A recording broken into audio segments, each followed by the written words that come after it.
มันนั่นเนาะ หลอกสมอง พ่อใหญ่เมื่อกี้รู้สึกว่ารอเด้อพ่อใหญ่มื้อนี้ ฮะ โอ้นั่งให้คือเนาะ มา นั่งไกล ไปถ่ายมาแล้วบ่มื้อนี้ นี่มันนอนนี่ น้ำมู บ่เบิ่งไป ถ่าย เบิ่งไปตอนค่ำนี่แฮงเข้าที่เลยเนาะ ถ่าย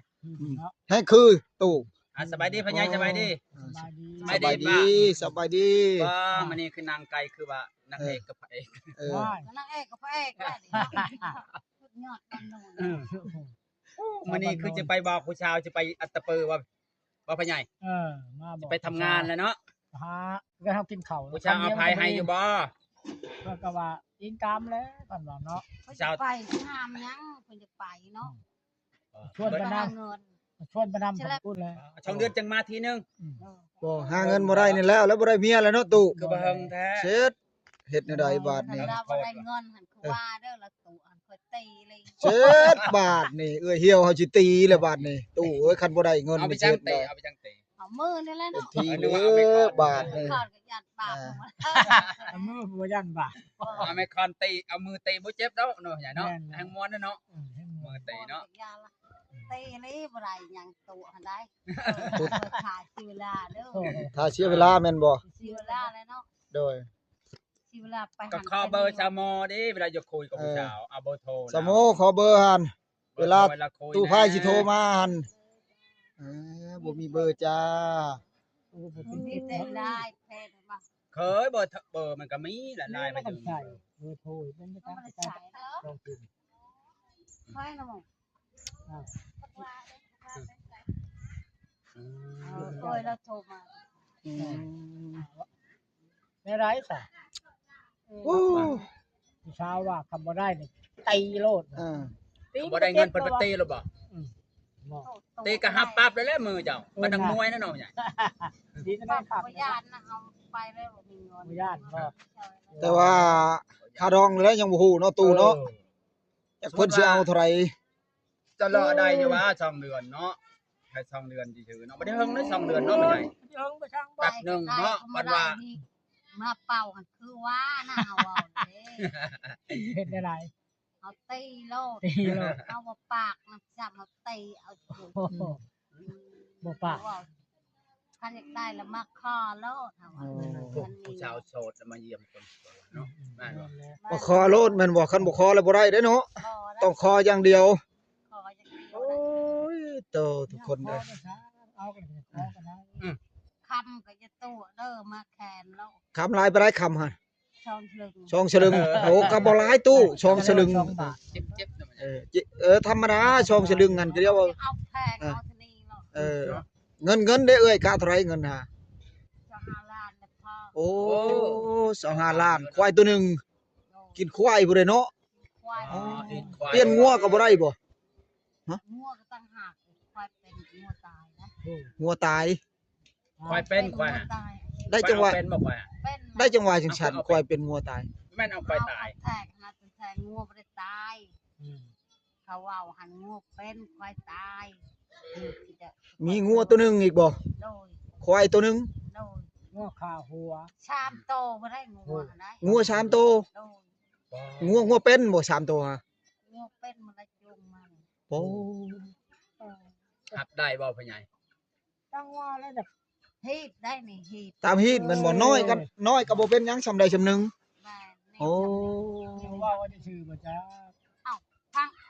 ทามโลดมา พร้อมแต่งหรือว่าพร้อมแต่งบ่จุงมาหั่นบ่หรือว่าบัดนั้นพุ่นยันว่าบัด ตัวนึงหันมาโลดมาพอควายนะ ตัวหนึงงัวตัวหนึงอันใด กินความ ตัวนั้น กินนะ กินความแบบฮีดนั่นบ่ โดนเท่าแก่หัน ว่าบอกความพูดผีหีกคนจังว่าเห็นบ่ล่ะบ่ได้ผัวแต่ถือไผก็ญาติ ย่าน บ่ได้ย่านจะบ่เอา เขาญาติแล้วก็บ่เคยได้ยิน ย่านก็แม่นเขาบ่มีเนาะใหญ่ ทั้งบ่มีกับมัน เขาบ่มีว่า หักทอตัวนี้นะทอแต่ผีจูนี่นะ พอเทือนจุ๊บเจ้าเนี่ยบ่ โดน ความ บ่ ที่ความ งั พูด ว ผีก่อนจะกินดองอีกต่างหาก ควายตัวนึ งัวตัว2โตวหั่นคันเป็นเฮือนเป็นชานบัดนั้นก็มาเจ้ามาเลี้ยงกันอยู่พี่กินอีกบ่ตัว2โตว กิน หั่ ตัวน นึงว่าเลี้ยงตัวนึง ยันว่าเอามาตัวหนึงกับควายสิ โตหันดอก โอ้ ดอก ตัวนึงให้มันเลี้ยงเอาเป็นมาตัวนึง ตัวนึงหันกินความกับทำความกับควายฮะ โอ้ฟังบ่รู้จัก ม หนักเติบได้พ่อใหญ่ เอานักแล้วแต่ มันห ว่า นักตัวงัวควายนี่เด้อ บ่แม่นว่าสิกินเทอเดียวหรอกนะ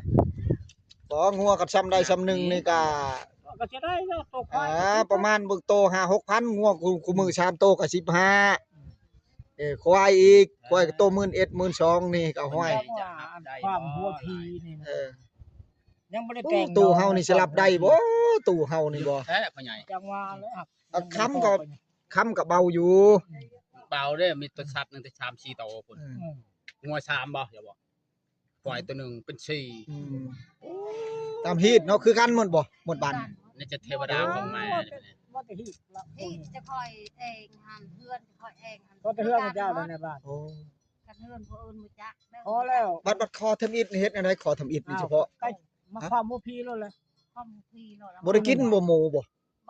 บ่ มาเป็ดไก่ อ้าว บ่มีเป็ดไก่ มีอยู่แล้ว กิน คันคอ กับตะแตงพ่นคันบ่มีแล้วก็กินคือกัน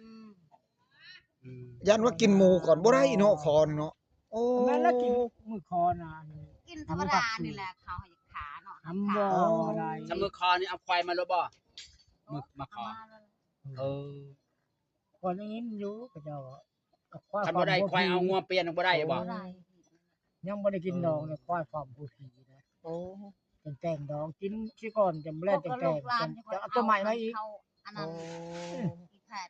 มันนั้นเอาความมันนะ ความว่า เอานี่ลูกหลานนั่นเอง ความหัวพีจังหวะมีแต่อันพวกฮีดเราเนี่ย ถือว่า แต่คอแต่มา ถือว่าลุดก็บ่ได้อีกเนาะ บ่ได้ เฮ็ดอันใดสิได้ผู้ชาวงามบ้านโนนบ้านนี้ ยังว่าเล่นๆฟังบ่เลย ตู้สู้ได้ตู้ กำได้ ไปหาเงินก่อนหาเงินก่อน เงินกับปลา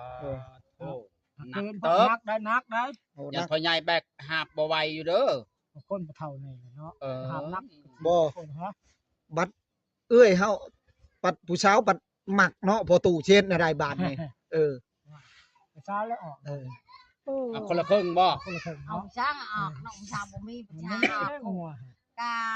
เอาพวกเอาน้องผู้ชายนะว่านอกจากเอาได้ กับ คันจะเอาผู้หญิงก็สิทาผู้ชายเนาะ ชมนะฮะรถก็บ่ได้แล้วบ่คอลดลงบ่ได้ บ่ บ่ ได้นะ คอลงบ่ได้แล้วบ่ บ่ได้ทำนี่เราคือน้องเว้าก็ซ้ำนี่เรา นักแล้วหาว่า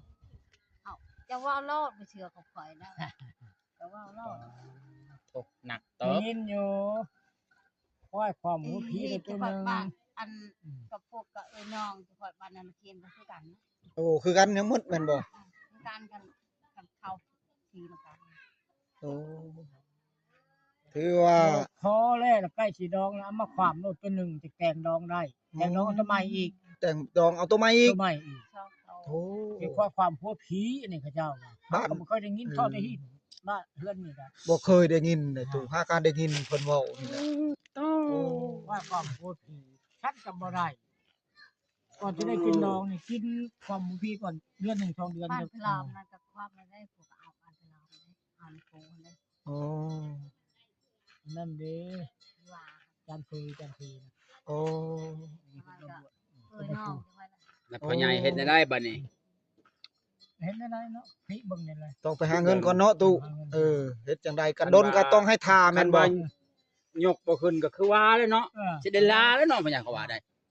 ไม่เนาะ ธรรมดาเลยเนาะ ลาก คันเข้า เงินให้เรานะ หายไปเนาะหากี่ร้อยกี่ก็บ่ บ่เลยดังเล มัน ย หนักแล้วก็ยกบ่ขึ้นแน่เนาะพ่อใหญ่ บายกับบริบายอย่างที่ผัดจะได้หลายเนาะ ฮ่า เอา